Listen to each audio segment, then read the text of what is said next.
Hello student, good morning. Class 6 and 7। आज आपके लिए हम एक विशेष टॉपिक जो समास है उसको स्टार्ट कर रहे हैं और उस समास के विषय में आज ये वीडियो बना रहे हैं। तो यहाँ पे देखिए कि चैप्टर 5 जो आपका शब्द निर्माण, उपसर्ग और प्रत्यय है, इसमें आपका एक टॉपिक है समास। तो हम समास के विषय में आज आपको बताएंगे समास कितने प्रकार का होता है, समास किसे कहते हैं और कौन सा समास जो है कहाँ पे प्रयोग किया जाता है। इसके पहले कुछ इन्फॉर्मेशन ये है कि आप लोग ये समझ लीजिए कि जो आपका एग्ज़ाम होने वाला है उसमें हम आपका चैप्टर 1 to 7 जो है वो क्या कर रहे हैं, हिंदी फर्स्ट पेपर का क्वेश्चन अटेम्प्ट करेंगे और चैप्टर 1 to 7 का हिंदी सेकेंड का ही क्वेश्चन अटेम्प्ट करेंगे। तो आप क्या करिएगा कि 1 to 7 से ही आप अपना सिलेबस तैयार करिएगा और पढ़िएगा। और ख़ास करके जो बहुविकल्पी प्रश्न है वही प्रश्न ज़्यादा रहेगा, क्योंकि आपका पेपर ऑनलाइन होगा। तो इसके बाद आपका हम सेकंड पेपर आपको पढ़ाएंगे। तो आइए देखिए समास होता क्या है, इसके विषय में आप पढ़ लीजिए। समास का जो अर्थ होता है वह क्या होता है कि संक्षेपीकरण। तो इसमें बच्चों होता क्या है कि जब किसी शब्द का हम क्या करते हैं, एक बड़े पद में होता है, अर्थात जो शब्द होता है वह आपका जब बड़े पद में होता है तो उस बड़े पद का हम संक्षिप्तीकरण करके ही छोटे शब्द में बनाते हैं, तो वही समास होता है। अर्थात एक लाइन में अगर हम आपसे कहें कि इसका आंसर, तो संक्षेपीकरण की जो प्रक्रिया होती है वह समास कहलाती है। या अगर आपके बुक के हिसाब से अगर आप देखें एग्जाम्पल इसका कि उदाहरण क्या होता है कि दो या दो से अधिक शब्दों के मेल से जो नए शब्द बनाने की प्रक्रिया होती है उसको हम क्या कहते हैं, समास कहते हैं।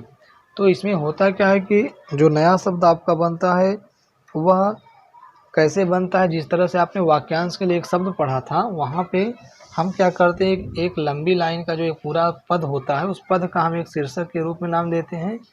इसी प्रकार से लेकिन यहाँ पे हम क्या करते हैं कि एक जैसे घोड़े पर सवार है, घोड़े पर सवार का घुड़सवार हम लिखते हैं। तो यहाँ पे हमने क्या किया कि आराम के लिए कुर्सी, आराम कुर्सी नाम दिया, या घोड़े पर सवार घुड़सवार कहा।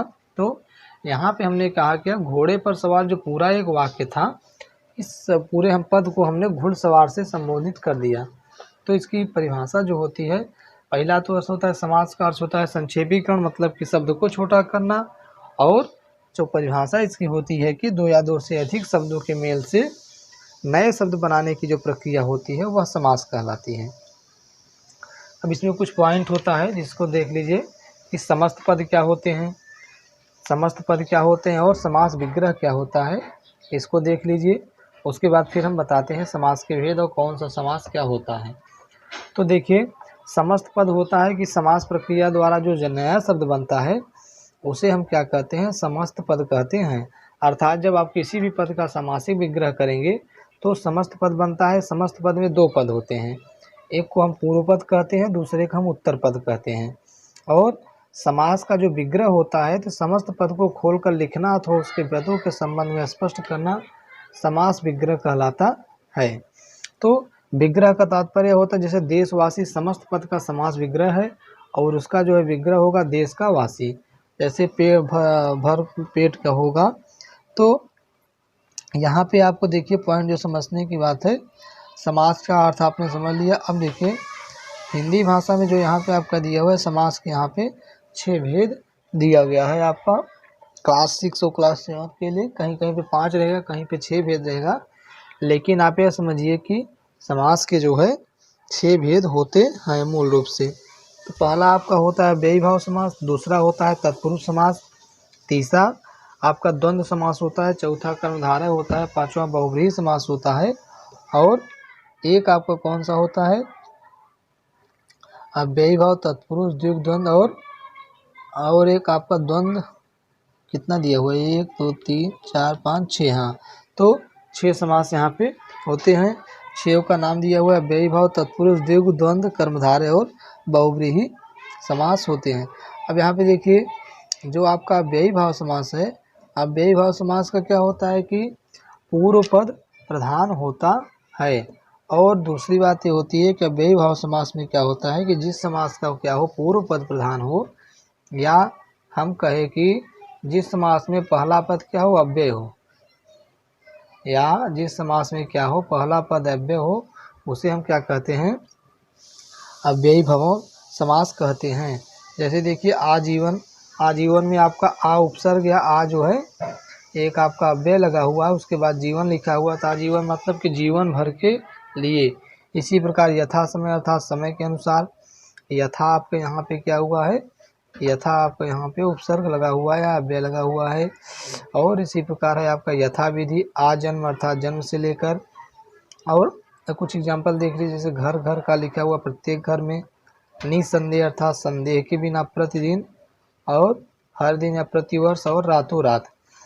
तो यहाँ पे एग्जाम्पल से यह देख लीजिए कि आप जो है अभी कहाँ पे कौन सा समास होता है, कोई किसका क्या विग्रह है, इसको देख लीजिए। और जब विद्यालय खुलेगा तो वहाँ पे हम आपको अच्छे से इन सब चीज़ों को बताएंगे। दूसरी बात, जो पेपर देंगे उस पेपर में आपका हम कोशिश करेंगे जो आपके बुक का जो एक्सरसाइज है उसी को देंगे। तो इसलिए आप यहाँ से आपको डरने की ज़रूरत नहीं है कि यहाँ बुक के अंदर का एक्सरसाइज दे दिया जाएगा। इसलिए अभी एक्सरसाइज पे ही ज़्यादा फोकस करिए, जो चीज़ें बता दे रहे हैं उसको वीडियो से देख लीजिएगा। तो अव्ययी भाव समास में क्या होता है कि पूर्व पद प्रधान होता है और पहला पद जो है अव्यय होता है। इसके कुछ एग्जाम्पल हैं, उसको देख लीजिए। उसके बाद तत्पुरुष समास में क्या होता है, तत्पुरुष समास में आपका उत्तर पद प्रधान होता है। दो बातें जो हमने आपको बताया कि एक आपका होता है पूर्व पद होता है, दूसरा आपका क्या होता है उत्तर पद होता है। तो इसी पूर्व पद और उत्तर पद से पूरे समास की परिभाषा डिसाइड हो जाती है। अगर हम बताना चाहें तो जैसे पूर्व पद की प्रधानता जहाँ पे होती है अव्ययी भाव समास होता है, उत्तर पद की जहाँ पे प्रधानता होती है वो आपका तत्पुरुष समास होता है। और उसके बाद आपका अगला पद क्या है, यहाँ जैसे द्विगु समास होता है, तो यहाँ पे जिस समास में पहला पद क्या होता है संख्यावाची होता है उसे हम क्या कहते हैं द्विगु समास कहते हैं। और कर्मधारय समास उस समास को कहते हैं, द्वंद्व समास उसे कहते हैं कि जिस समास में पूर्व पद और उत्तर पद दोनों पद की विशेषता होती है, अर्थात पूर्व पद और दोनों पद का प्रयोग एक साथ किया जाता है, अर्थात दोनों एक समान होते हैं, उसे हम द्वंद्व समास कहते हैं। कर्मधारय समास उस समास को कहते हैं जहाँ पे विशेष विशेषण और क्या किया जाता है उपमान और उपमेय का प्रयोग किया जाता है, अर्थात वहाँ पे जो है कर्मधारय समास होता है। और बहुव्रीहि समास उस समास को कहते हैं जिस समास का पूर्व पद और उत्तर पद प्रधान न होकर अन्य पद प्रधान होता है, उसे हम बहुव्रीहि समास कहते हैं। तो इस तरह से समास की यह परिभाषा आपकी पूर्व पद और उत्तर पद के आधार पर ही निर्धारित हो जाती है। लेकिन समास एक ऐसा व्याकरण का पार्ट है जिसको आप निरंतर अभ्यास करेंगे तभी चीज़ें आपकी क्या होती है समझ आती हैं, नहीं तो आपको हर एक बार नया शब्द मिलेगा जिससे समास पहचानने में क्या होती है समस्या होती है। तो लेकिन जो आपके बुक में दिया हुआ है इतना भी अगर आप एक्सरसाइज का कवर कर ले रहे हैं तो भी आपका काम हो जाएगा। तो तत्पुरुष समास में देखिए क्या होता है कि जिस समास में क्या होता है उत्तर पद प्रधान होता है उसे हम क्या कहते हैं तत्पुरुष समास कहते हैं। अब आपका तत्पुरुष समास के क्या होता है 6 भेद होते हैं। आगे जब आप कारक पढ़ेंगे तो वहाँ पे कारक का जो भेद होता है, कर्ता ने कर्म को करण से संप्रदान के लिए अपादान काके की, और संबंध षष्ठी का और अधिकरण में पर का जो संबंध होता है, उसी तरह से यहाँ पे जो होता है आपका तत्पुरुष समास के 6 भेद होते हैं। और उन 6 भेदों का अलग अलग तरह से समास प्रयोग किया जाता है। यहाँ पे देखिए जैसे अगर तत्पुरुष समास में कर्म का उपयोग किए तो कर्म तत्पुरुष में कर्म कारक विभक्ति का लोप हो जाता है आपका। जैसे स्वर्ग को गया हुआ को स्वर्गत कहते हैं, धन को प्राप्त करने वाले को धन प्राप्त कहते हैं, और वन को वन गमन कहते हैं, मृत्यु को पहुँचा हुआ मरणासन कहते हैं। इस तरह से करण तत्पुरुष में देखिए करण तत्पुरुष में कारक विभक्ति से के द्वारा का लोप हो जाता है। जैसे अकाल से पीड़ित, शोक से आकुल, मंद से अंधा, या जन्म से अंधा, रेखा द्वारा अंकित रेखांकित। इसी प्रकार देखिए संप्रदान तत्पुरुष जो होता है इसमें चतुर्थी व्यक्ति जो होती है उसका उपयोग किया जाता है। और इसके लिए जैसे होता है गुरु के लिए दक्षिणा गुरु दक्षिणा, और सत्य के लिए आग्रह सत्याग्रह होता है, विद्या के लिए आलय विद्यालय होता है, और डाक के लिए गाड़ी डाक गाड़ी होता है। इसी तरह से अपादान तत्पुरुष का उदाहरण है, और इसी तरह संबंध अधिकरण और का उदाहरण है।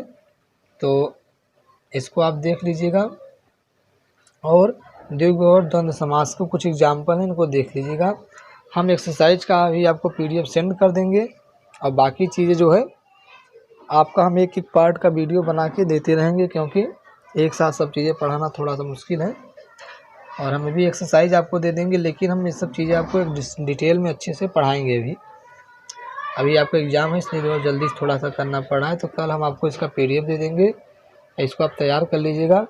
और आपको केवल 1 to 7 का करना क्या, जो यहाँ पे देखिए जैसे पहला एग्जाम्पल दिया हुआ है ना, कि इस तरह से 4 ऑप्शन इसके हैं। समास का अर्थ हो गया संक्षेपीकरण, तो यही आपका आंसर जैसे है, इसी 4 ऑप्शन का ऑब्जेक्टिव प्रश्न हो जाएगा। हम कोशिश करेंगे पहला और दूसरा एग्जाम्पल नहीं, प्रश्नोत्तर से आपसे मतलब नहीं है, इसलिए प्रश्नोत्तर के प्रश्न नहीं रहेंगे, और उपसर्ग से नहीं, कुछ पेपर सरल बनाएंगे। कुल मिला के यही समझिए आप।